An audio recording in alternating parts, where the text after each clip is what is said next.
A little gun shy. It seems like we are regressing to back where we were in March. COVID-19 cases climbing again this week could be crucial in determining if the province has put the brakes on its reopening plans. Ontario's daily count of new COVID-19 cases has been rising for the past 2 weeks. That is raising questions about whether the province should reimpose restrictions that were lifted earlier this month. Queen's Park reporter Mike Crawley has the story for us tonight. People wait at a COVID-19 assessment centre in Toronto. Will their tests turn out positive, adding to Ontario's stubbornly high count of new cases? As soon as we see these numbers climb a bit, you get a little gun shy. We thought we were going down a couple of weeks ago, and then all of a sudden it jumped up a little bit over the last week. So we have to keep a sharp eye on it. This graph shows how Ontario's daily number of new cases peaked in late April, then dropped through early May. But for the past 2 weeks, the numbers are rising, and the experts are worried. Clearly problematic. It's obviously an arrow pointing in the wrong direction. I'm very concerned. It seems like we are regressing to back where we were in March. It's concerning that we're in the 400s as we begin to reopen, and I think it's concerning when you factor in that we are not testing at our capacity. Why are the numbers headed this way? It's too soon to be triggered by the reopening of retail shops to customers. Think back earlier in May, says the health minister. Mother's Day events and so on, people seeing families when they should not have been more than 5 people together. So what happens now? After tentatively opening up, are Ontario's infection numbers so high that the province should shut back down again? Not necessarily. We're not yet at numbers where we are going to be overwhelmed on the hospital side, but that could definitely change in the coming days if we start to see ongoing rise in cases. Another factor weighing against a province-wide shutdown, many parts of Ontario are seeing barely any new infections. Toronto and the GTA account for nearly 2/3 of the new cases. Then you could really just tailor your approach to that problem. So if say all you know is that it's a lot of cases in Toronto, that doesn't make much sense that in Kingston they should be shutting down parks there, right? For now, Ontario's political and public health leaders are waiting to see what happens with the numbers this week before deciding whether they need to shut things down in this province once again. Mike Crawley, CBC News, Toronto. The City of Toronto says it is coming up with a plan to ensure that the crowding that took place at Trinity Bellwoods Park doesn't happen again. Thousands of people went to the park on Saturday, many not physical distancing. Angelina King joins us live now from Trinity Bellwoods. And Angelina, it's looking much different there today than it did this weekend.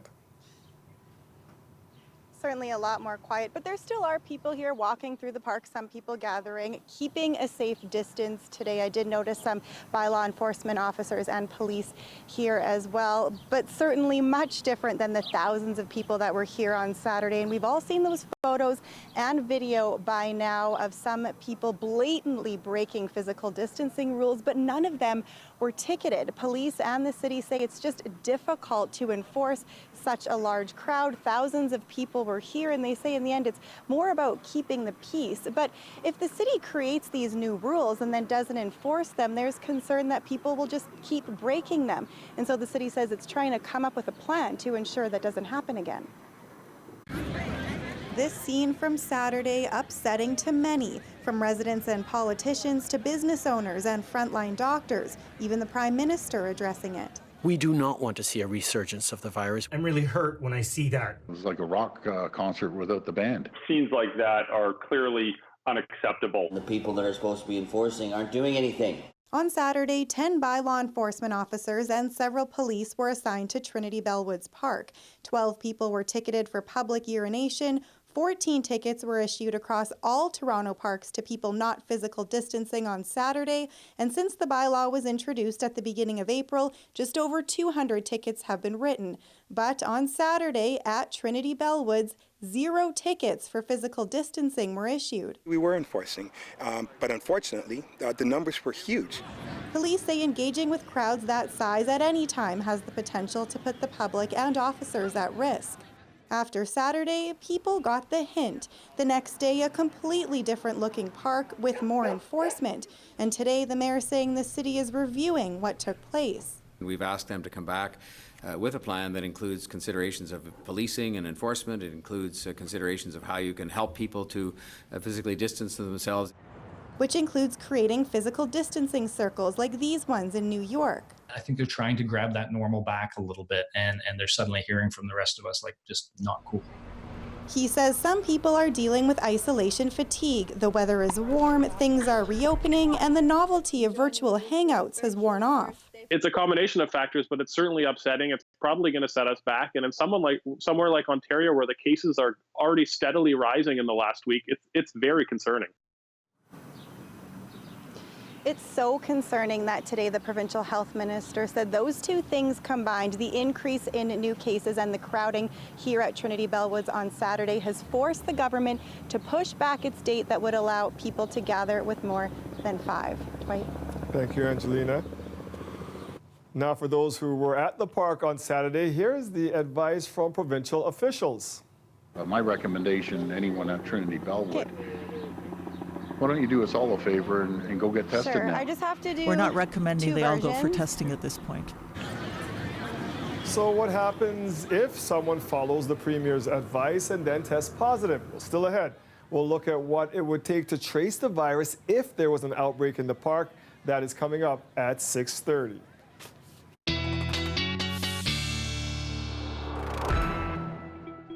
And it was not a good look at that park, Colette, but we knew when the weather hit, people were going to want to get outside. Yeah, that's exactly it, Dwight, right? Early spring, we said, okay, it's cool, but that's the silver lining, keeps people inside on the weekend, just apparently too enticing. Well, what happens now is extreme heat may send at least some back inside again, just to kind of take it easy. We are into a heat warning. All the areas you see here in this sort of bright pink, highs near 30 to 32 degrees. That's on the thermometer, but feeling 35 to 40. And the lows, not much relief overnight when your low temperature is still at 20 degrees. And so this goes through to Wednesday, to midweek. And in fact, in Eastern Ontario, it's more of a Tuesday to Thursday kind of event there. Add to that this air mass, because the dew points are high. Yeah, it's buoyant too. So we get in with that daytime sunshine into some severe thunderstorm watches, but also some warnings in here where we are looking at some stronger cells, or at least that risk in here. And you can see some of the development we're now getting into. They're very isolated, but still, this is something I'm watching carefully, and we're going to talk more about this a little bit later in the show. And then the other thing we just have to really watch is that you need to take some breaks. You need some water if you're going to be outside, not leaving pets in cars or young children. So I'm going to talk more about what you can do to beat the heat too coming up. But leaving you with this, Dwight, our current temperatures. Hamilton was the hot spot in Canada today at 32.4, still at 30 degrees. Never mind that, it feels like 38 right now. Thanks, Colette. You're welcome. The weather update is brought to you by Trane, the most reliable heating and cooling brand. We test, so it runs. Take advantage of special offers now. It's hard to stop a Trane. With the heat expected to stick around for a few days, the city has opened some of its cooling centers. Natalie Nanowski joins us live from one of the centers in Regent Park. And Natalie, the city's only opening up a few of these cooling locations, correct? Right, Dwight. So the exact number is 6. And that's very low when you think about it, because if you walk through the core of the city, any city building is open as a cooling center. People can go inside, grab a drink, cool down. There's also many malls and underground pathways where people can cool down in. And that's not the case right now anymore, because all of those buildings are closed. So the city does still want to open these centers because it is going to be very hot, as Paulette mentioned, over the next 3 days. And people, not everyone has access to air conditioning or to a place where they can seek some shade. So the city is opening this one up. This is the one at Regent Park. There's also going to be one on Dufferin Street, another one in North York. But the city is saying that this, of course, is a last resort, because it doesn't want too many people going in and crowding this area. And when Mayor John Tory today was asked about how he plans to ensure that there is physical distancing in a lot of these spaces, given what happened at Trinity Bellwoods over the weekend, he says that he's confident that people will be able to social distance here, because he picked the spaces because of how large they are.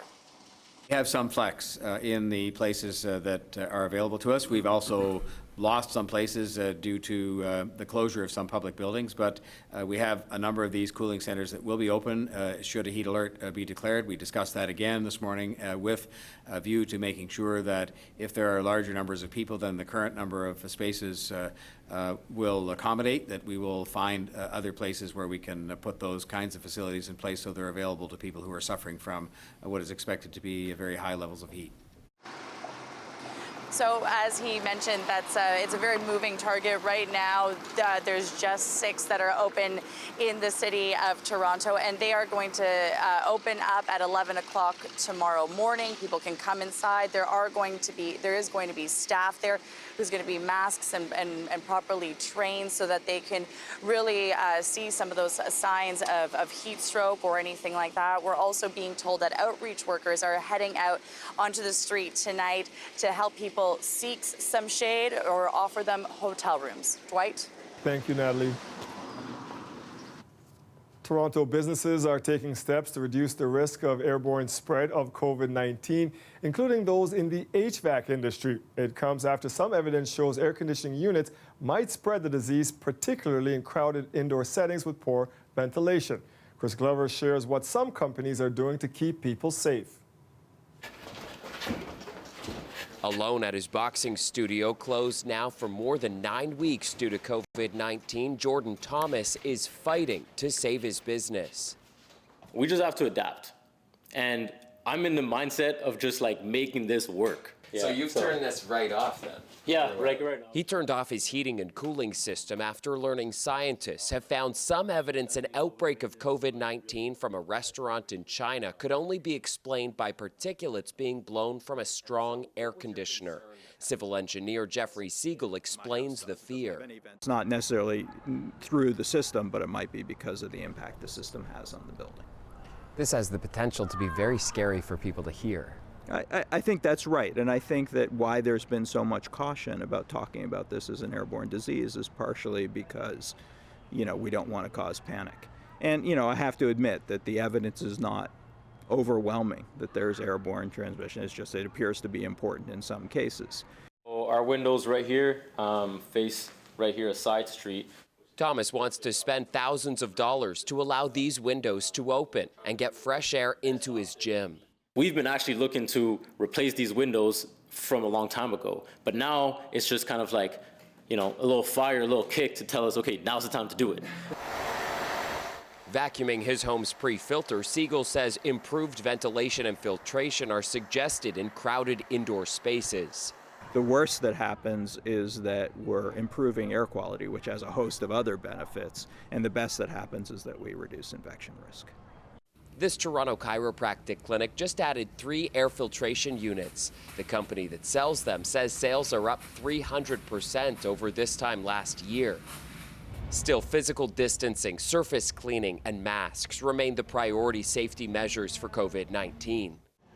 In the busy West Queen West neighborhood, the head of the BIA admits ventilation and air filtration haven't even come up yet. It's an evolution in safety. It's something that we're going to have to learn to adapt to and correct if we have to. At the Spice Trader, the ventilation concern is just another thing making the owner uneasy. We're so old we don't even have AC. That's the good news. So our ventilation is usually fans and air moving through. So I don't know if that's better or worse, but we're not comfortable opening yet. That's what we're banking on. Back at his boxing studio, Jordan Thomas hopes his pricey window upgrades help keep everyone safe and entice new business. Chris Glover, CBC News, Toronto. MPs are debating how to conduct parliamentary business in the face of pandemic restrictions on the size of gatherings. Now, Liberals propose combining in-person and virtual appearances twice a week. The NDP says they'll support that only if Ottawa comes up with a new paid sick leave policy for all Canadians. Today, Prime Minister Justin Trudeau pledged to work toward that goal. The government will continue discussions with the provinces without delay on ensuring that as we enter the recovery phase of the pandemic, every worker in Canada who needs it has access to 10 days of paid sick leave a year. BC's NDP Premier first raised the issue, noting it will be critical in the coming months for people with flu-like symptoms to stay home. Trudeau says other premiers seem receptive, but covering the costs would involve business, provinces, and the federal government. Also in question is how quickly the policy could be adopted. Trudeau says he is aiming for October or November to be ready for the regular flu fall season and a possible resurgence of COVID-19. U.S. President Donald Trump visited Baltimore's historic Fort McHenry to honor fallen members of the military on this U.S. Memorial Day. I stand before you at this noble fortress of American liberty to pay tribute to the immortal souls who fought and died to keep us free. The solemn day is being commemorated this year with subdued ceremonies and fewer public events. Earlier, Trump attended a wreath-laying ceremony at the Tomb of the Unknown Soldier at Arlington National Cemetery. The day is being overshadowed by the approach of a grim milestone in this pandemic, though. The U.S. is expected to surpass 100,000 deaths this week. It leads the world with more than 1.6 million infections. Police in Hong Kong fired tear gas and water cannons at protesters today. Thousands took to the streets to march against China's move to impose national security legislation on the city. Now, the protest was a continuation of the months-long pro-democracy movement, and for people living in Toronto with family and business ties to Hong Kong, their worry is escalating. Talia Ricci has more. These images out of Hong Kong this weekend have people here fearing for the safety of loved ones. For my mom who has to go out, travel to just buy food, and especially with the pandemic that's happening right now, that's even more worrying. My dad still lives there. I've got a lot of cousins, lots of relatives. Anthony Wu says Hong Kong is also the epicenter of his career as an Asian art specialist. With thousands of people on the street, it's just, again, very unnerving, very unsettling what the consequences might be. On Sunday afternoon, thousands rallied against a contentious national security law proposed by Beijing. The Communist Party claims the law, which was introduced Friday, was necessary to crack down on, quote, radical local separatists. Those protesting the move say the proposal goes against the one country, two systems framework that promises Hong Kong freedoms not found in mainland China. We are angry because of the Chinese government had actually go around the whole legislation system in Hong Kong and just impose whatever they want to impose. Torontonian Hong Kongers Action Group would normally take to the streets here. Unable to do so because of COVID-19, the group feels silenced. Majority of us still feel that helplessness, like very, very heavy. This is really about Hong Kong people wanting to maintain their citizens' rights and freedoms of assembly and freedom of expression and independent rule of law against the Chinese Communist Party wanting to take all of those things away from Chinese people. Among global leaders and Hong Kongers' biggest fears are a damaged economy, arrests, and restrictions on civil liberties, all amidst a global pandemic. I'm really hoping that this type of activity is not going to cost lives. My biggest concern is that they are going to just shut everything down and lock people in there like North Korea. The proposal is set to be approved by China's rubber stamp parliament this week. Talia Ricci, CBC News, Toronto. After the break, what an aide to the British Prime Minister did during the pandemic that's led to nationwide anger. I think that the situation that I was in was exceptional circumstances, and I think that the way that I dealt with it was the least risk to everybody concerned. What Dominic Cummings had to say in a rare news conference for an unelected official coming up next.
The City of Toronto says it's coming up with a plan to ensure the crowding that took place at Trinity Bellwoods over the weekend won't happen again.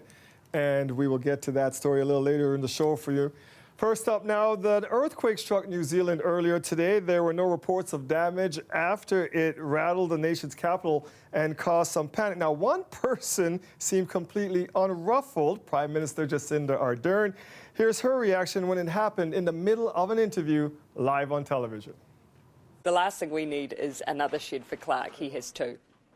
We're just having a bit of an earthquake here, Ryan. Quite a decent shake here, but if you see things moving behind me, the beehive moves a little more than most. Yep, no, it's just stopped. That lady's incredible. All of us would have been a lot more afraid during an earthquake. In Britain, Prime Minister Boris Johnson's top aide is refusing to resign amid nationwide anger over a long trip he made during the country's pandemic lockdown.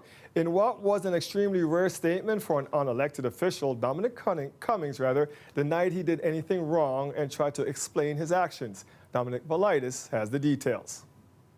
This was an unprecedented event, a chief political advisor staging his own press conference in the garden of 10 Downing Street. It was also an opportunity for Dominic Cummings to explain his actions during lockdown and some of the allegations levelled against him.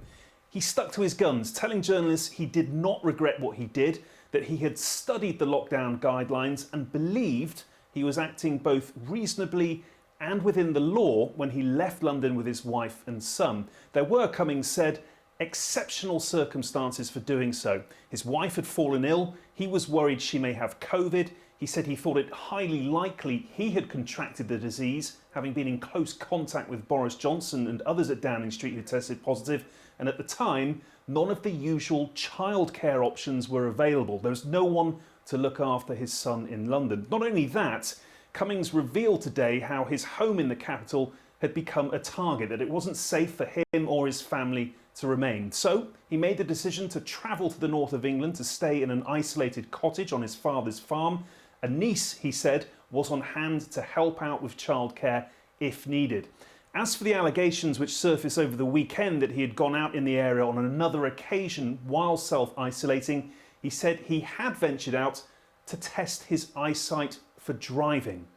There was no apology from Dominic Cummings for his actions. He said he'd not considered resigning over the issue, but that he should have made a statement earlier. Now, over recent days, there have been calls for him to resign or be fired as a result of these revelations. It's not yet clear if his unprecedented press conference today has been enough to satisfy the many questions and quell the anger over his lockdown escape from London. Dominic Velitis, CBC News, Bristol. With vehicle traffic down, the City of Toronto wants to create 40 kilometers of new bike lanes. Details on that proposal coming up. Plus. And it's amazing how many patients are calling us and saying, I'm overdue. I desperately need my teeth cleaned. Get ready to open wide. Dentists are hoping to welcome patients again real soon. We'll have that story for you coming up next.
Testing for COVID-19 is a key element in being able to maintain a downward trajectory.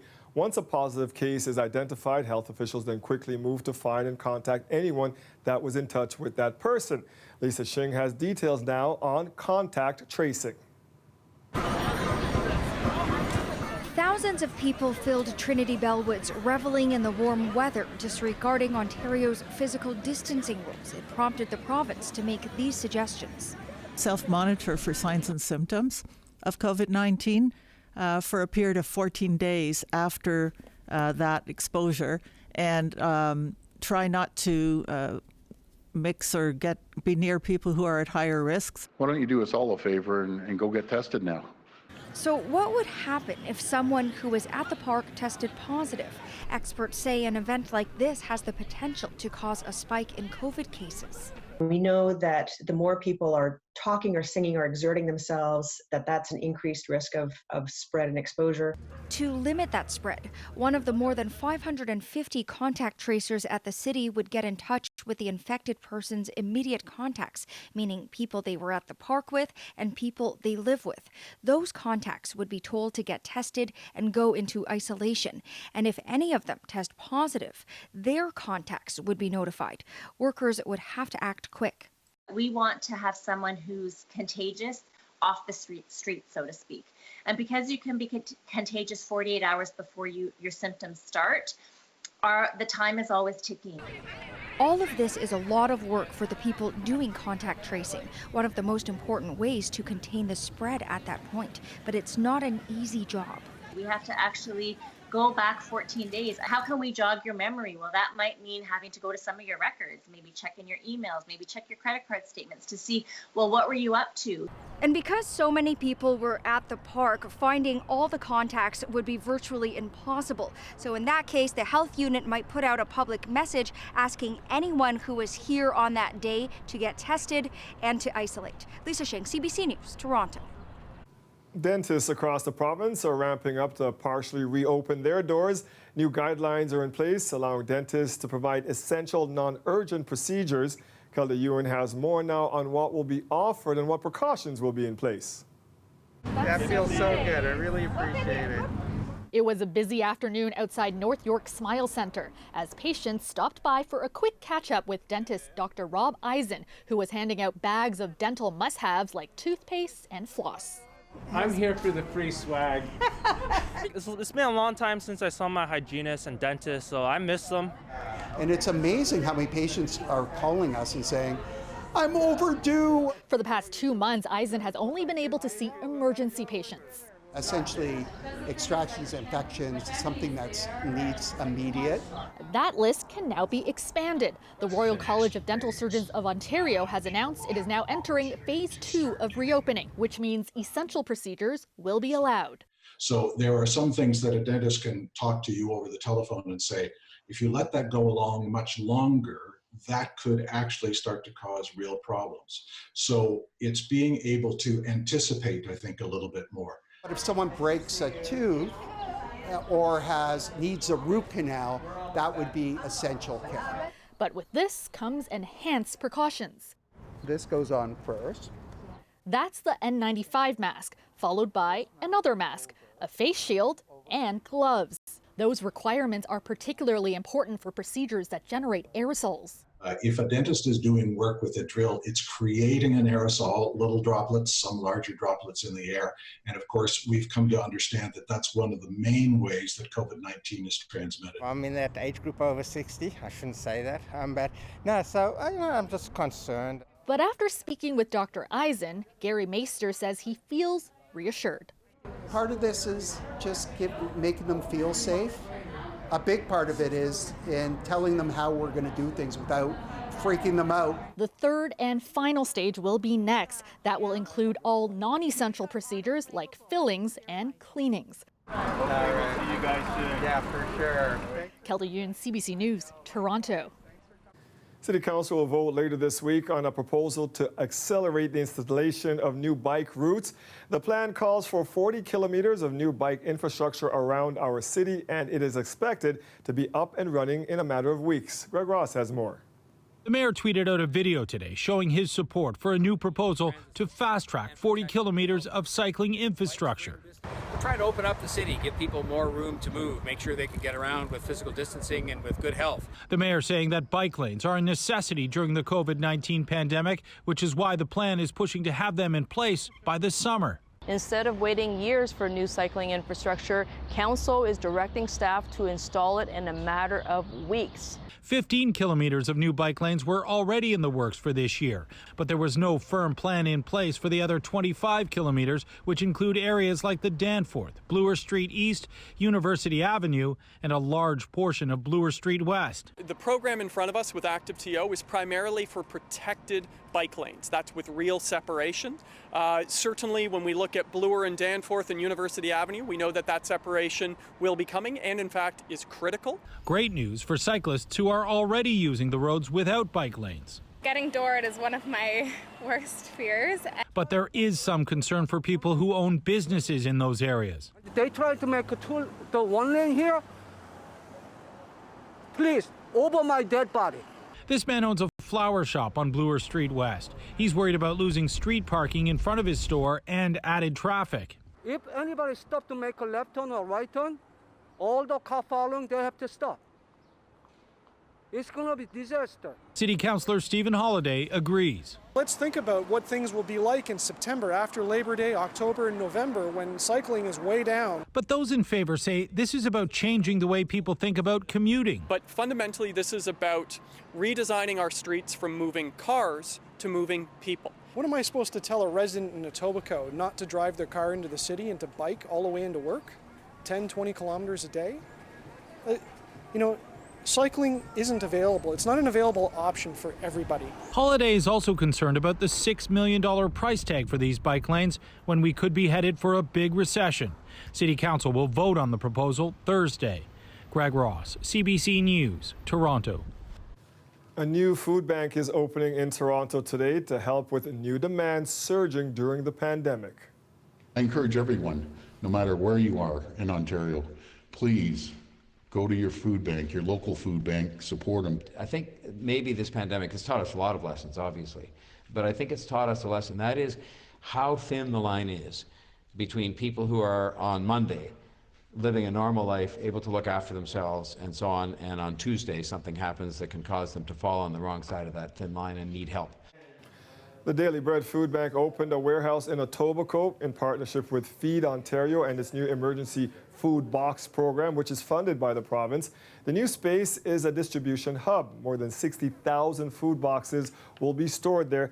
Typically, that would last the food bank 1 month, but during the pandemic, those boxes will all be given out in the next 2 weeks. Some Toronto library locations are now accepting book returns. Starting today, 17 locations are accepting the return of materials to drop boxes. It's the first phase of the library's reopening plan. Next week, more drop boxes will be opened. Then starting early next month, the library will begin offering curbside pickup of holes at certain branches. For now, the library is asking that you only return books, magazines, DVDs, CDs, or audiobooks. Gyms and fitness centers were among the first businesses to close because of COVID-19 and are likely to be among the last to fully open across Canada. But many of them have been able to stay afloat thanks to a growing demand for online classes. Zuleka Nathu looks into the workouts of the future. Behind you. Use the arms. Good. She never thought her ballet-based fitness classes would work outside the studio. But when the pandemic pushed Jennifer Nichols to go online. Going live on Instagram, live on Facebook, and we're up. Her social media following doubled within weeks. 2 heels down, we pulse. 2, 3, 4. I get photos sent to me with people working out with their jar of lentil or their peanut butter jar or their water bottle with their baby strapped to their belly while they're doing bar classes. Let's go up. As more classes go virtual, they're also going global.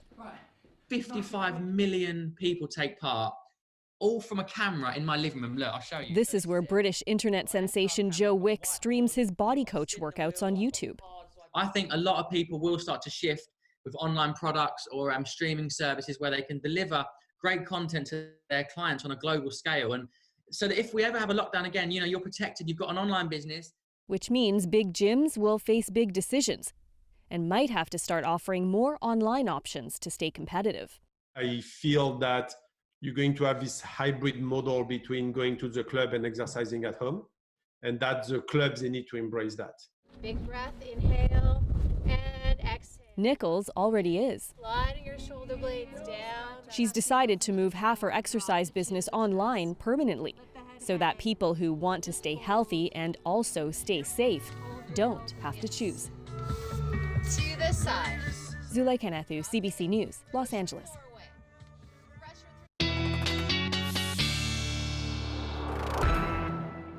See, Colin, I thought I was the only one doing burpees in my basement because we can't get to the gym. Yeah, keep it up. We got to do what we can, right? And, you know, I just want to get into what's going on here with some of the active weather we've been seeing. There have been some changes just since I was with you a little bit earlier in the show. So this is going to update shortly in terms of the warning that's been dropped here. So back to the northwest, though, of the city, there is still active weather in terms of not just the watch area you see in yellow still in play, but the warning area in terms of some cells that are a little bit stronger. So I do want to mention that you can see these have kind of dissipated. This was around Oakville, Burlington, Mississauga, and through that region. That is going over the water, and those are weakening, but we still have a couple of cells. So around the Orangeville area, through Mount Forest, basically Halton, Peel, Waterloo, Wellington, still some active weather, although even these are beginning to weaken somewhat, and you can see why I say that. Look at all the lightning strikes from the last hour, and then the last image where things aren't quite as intense, but still active weather. When a warning's in place, that means it is happening, and you do have to take that seriously, and you need to take cover. These are the current temperatures. So it's some of the sunshine and daytime heating. Then you combine that with the moisture content of the air, and we get into the thunderstorm activity. Still 30 degrees in Hamilton and in St. Catharines. Factor in the humidity, and it's still upper 30s in those regions, and Toronto, it's 32. So we are looking at this heat warning in play all the way from today, tomorrow, towards midweek, towards Wednesday. So how do you beat that heat? Lots of water, cool showers. You need loose clothing as well. Stay in the shade if you can find it. A lot of sunshine out there. And do not leave pets or young ones in the car. They cannot tolerate those temperatures. So overnight tonight, we don't get a lot of relief, right? The temperatures drop, but those are closer. Those overnight lows are closer to our seasonal daytime highs for this time of year. Tomorrow afternoon, we do it all over again. So very similar conditions with some isolated thunderstorms popping up once again. And then as we get towards Thursday, we start to see a bit of a transition, still humid. Friday, more of a change. We'll get a new air mass moving in, and then things will really kind of dry out in terms of the stickiness as we get towards Saturday, Dwight. Thank you, Colette. You're welcome. More than 6,500 people have died of COVID-19 in Canada. Each one leaves behind a lifetime of shared memories. CBC is trying to honor those memories through a series we are calling Lives Remembered. Tonight, Greg Taylor shares his mother's story. My name is Greg Taylor, and I lost my mom, Audrey Taylor, to COVID-19 on April 21st, 2020. My mom was 91 years old.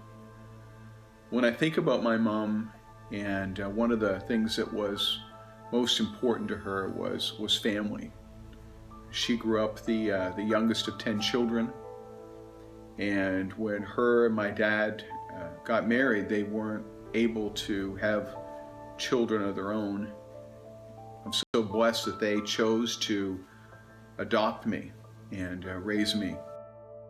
My mom and my dad poured so much love into my brothers and I, and showered us with love, and created so many precious family memories for us growing up. My mom was the life of the party. She was kind of the glue that held us all together. She was a Toronto Blue Jays fanatic. She was a breast cancer survivor. She loved to play Skip-O, the card game, with whoever, grandchildren, anyone that she could. She loved to go to the zoo. She loved tigers. It was just fascinated with tigers.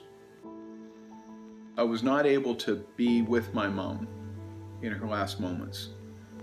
And if I could have been, this is what I would have wanted her to hear. Mom, thank you. I know that I would not be the person I am today, the husband, the father I am, with everything that you gave to me. So thank you, and I love you. Thank you to Greg Taylor for sharing that with us about his mom. If you would like to share memories of a loved one with us, please send an email to covid@cbc.ca. And still ahead tonight, today's Frontline Hero, plus the show must go on. The Canadian Screen Awards will start being handed out tonight virtually. Details on who's up for the honors next.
You know the saying, the show must go on.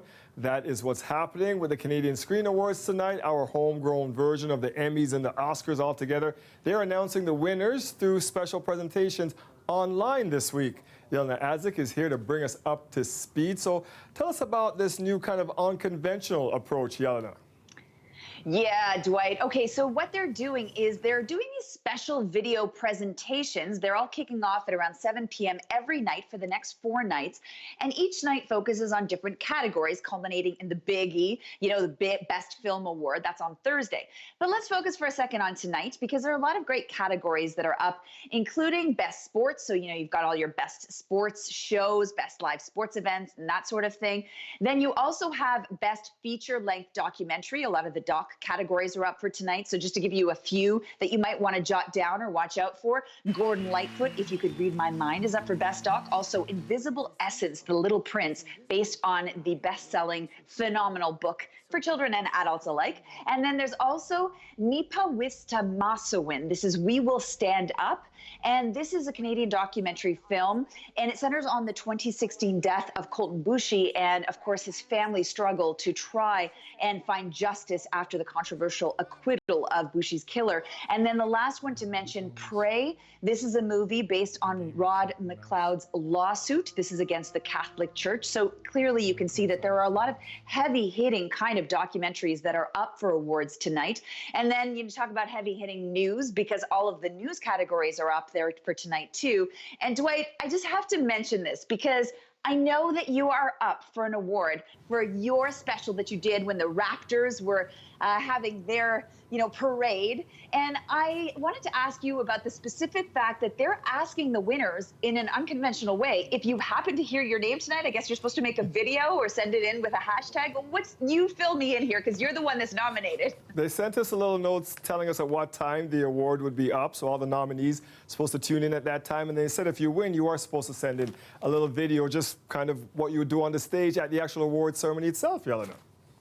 Well, I'm going to hold you to that, Dwight. So if you win, I'm going to make sure you send in a little winner's video because people love that kind of behind-the-scenes stuff. So yeah, overall, it really is focused tonight on these 3 main categories, which is news, sports, and documentaries. Have you had a chance to connect with any of the nominees this year to kind of hear how they're feeling, what they're saying about this kind of new unconventional approach to doing things? Yeah, I have. I'm smiling because I have to tell you about this conversation I had today. Dwight, this was with Bruce McDonald. This is a veteran Canadian director. So many great movies behind his name. Pontypool, one of them. And so he is actually up for his directing of a children's TV show.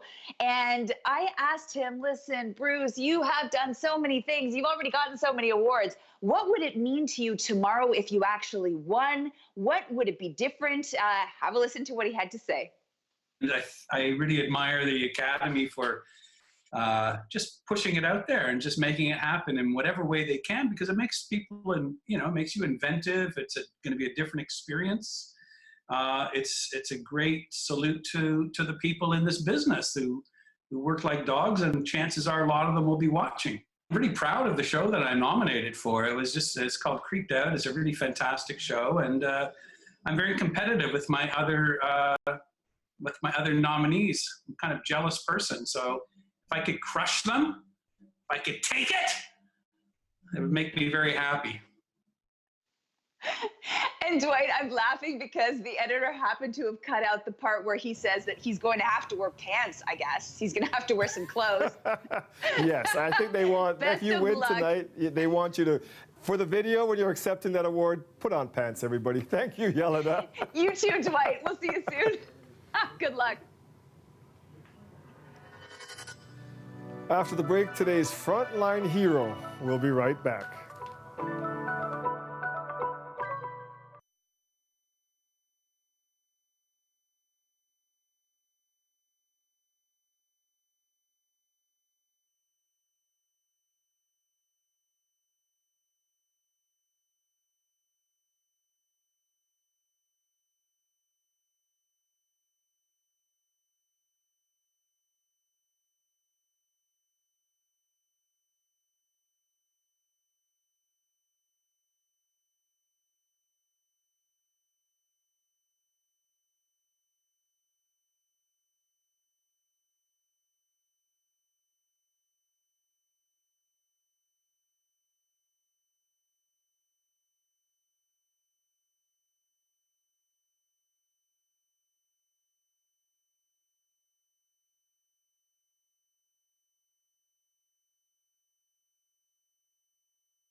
Once every week or so, Karen LeBlanc steps onto her front porch near the Distillery District to belt out a tune in support of frontline workers. Her neighbor sent us a message saying not only does LeBlanc have an amazing voice, but she also brings people together, reminding them of the power of community and positive thinking. Well, it turns out LeBlanc is a singer and actress well known for her Tina Turner impressions. Take a listen to why she decided to start her porch performances. You come to me, wild, wild. When everything first started, I was just so moved by seeing the singers just go out on the balcony and, you know, share the love, raise the frequency. Kind of music is really healing, and so it was that. I didn't jump on the idea immediately after. It was probably when my postman came to the door. This is probably the second week of March, and I couldn't open the door for him, and I felt horrible. I wanted to run and thank all the frontline heroes, so I was inspired to go out on the patio. And I thought, close the windows, open the windows, it can float across the airwaves.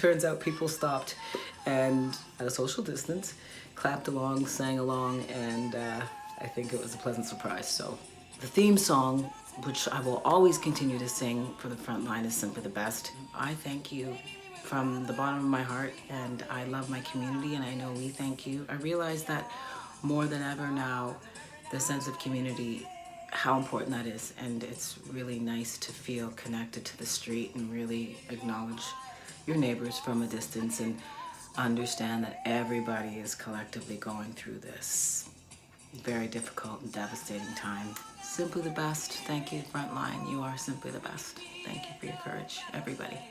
Mwah. Stay safe.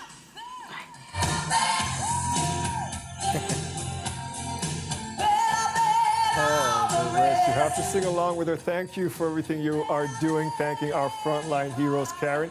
You can share your frontline hero with us on Twitter or Instagram at CBC Toronto. Message us on Facebook or email us at torontotips@cbc.ca. We can all use a little Tina in our lives there, Yep. Colette. Had me at Tina Turner, that's right. That one had me smiling from beginning to end. Absolutely love that. All right, a reminder, we are in a heat warning if you even need a reminder, but this is going to be going through right to about midweek. So just a reminder of what heat exhaustion feels like, or some of the symptoms you might experience: dizziness, rapid heartbeat, headache, but also feeling faint. So we do need to take it easy. I was showing you earlier some of the things you can do, breaks, and also you need lots of water, loose clothing, all these kinds of things, and as much as you can avoiding the sun. Overnight tonight, our overnight low closer to what would be a daytime high, but that's just how it is. 19, tomorrow afternoon 31, but Dwight, it's going to feel like 38. I will be dressed for it. Thank you, Colette. You're welcome. That is our show for tonight. Thank you for joining us. Mike Wise is off. Merville Turuk has your next local news tonight after the National at 11. We'll see you back here tomorrow at 6. Stay safe, everybody.